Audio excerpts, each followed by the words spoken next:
കൊടുക്കുന്നില്ല. ആ മുത്തുനബി പറയുന്നത് എന്റെ മുമ്പിലല്ല. കാരണം എന്താ? മുത്തുനബി സല്ലല്ലാഹു അലൈഹി വസല്ലം തങ്ങള് ലോകത്ത് ആദ്യം തന്നെ അള്ളാഹു പടച്ചത് മുത്തുനബിന്റെ നൂറിനെയാണ്.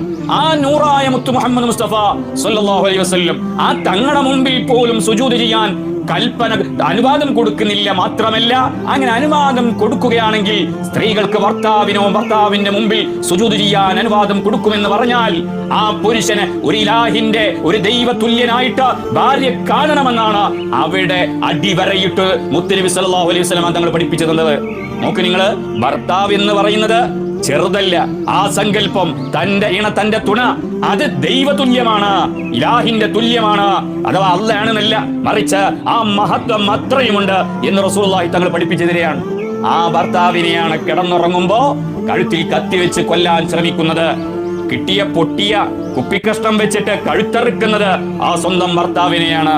നിങ്ങൾ നോക്ക്, കാമുകന് വേണ്ടി ഭാര്യയെ എത്രത്തോളം കഴുത്തിൽ തോർത്തുമുണ്ട് ചുറ്റിയിട്ട് കട്ടിലിന്റെ ഒരു തലയ്ക്ക് തോർത്തുമുണ്ടിന്റെ തലക്ക് കെട്ടുകയും മറുതല കൊണ്ട് ഭർത്താവിന്റെ കഴുത്ത് ചുറ്റിയിട്ട് ആഞ്ഞു വലിച്ച് കൊലപ്പെടുത്തിയത് വർഷങ്ങൾക്ക് മുമ്പ് നമ്മൾ പത്രമാധ്യമങ്ങളിൽ വായിച്ചു അല്ലേ? കാമുകന് വേണ്ടി ഭർത്താവിന്റെ കുടിക്കുന്ന വെള്ളത്തിൽ വിഷം ചേർത്തി ഭക്ഷണപാനീയങ്ങളിൽ വിഷം കൊടുത്ത് കൊന്ന കഥകൾ അതും നമ്മുടെ മുമ്പിൽ സുപരിചിതമാണ് അല്ലേ?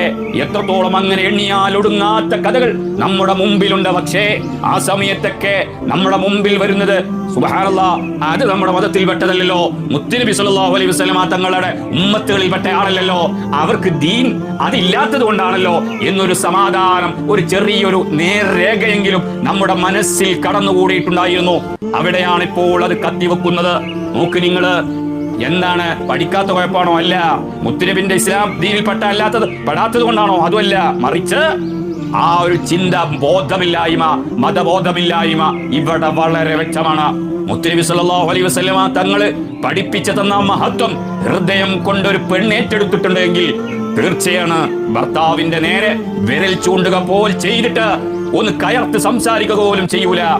അത്രയുമുണ്ട് മഹത്വം. ഭർത്താവിന്റെ മഹത്വം പറഞ്ഞാൽ തീരൂല. അത്രത്തോളം മുത്തുനബി സല്ലല്ലാഹു അലൈഹി വസല്ലം തങ്ങളും സ്വഹാബാ കിറാം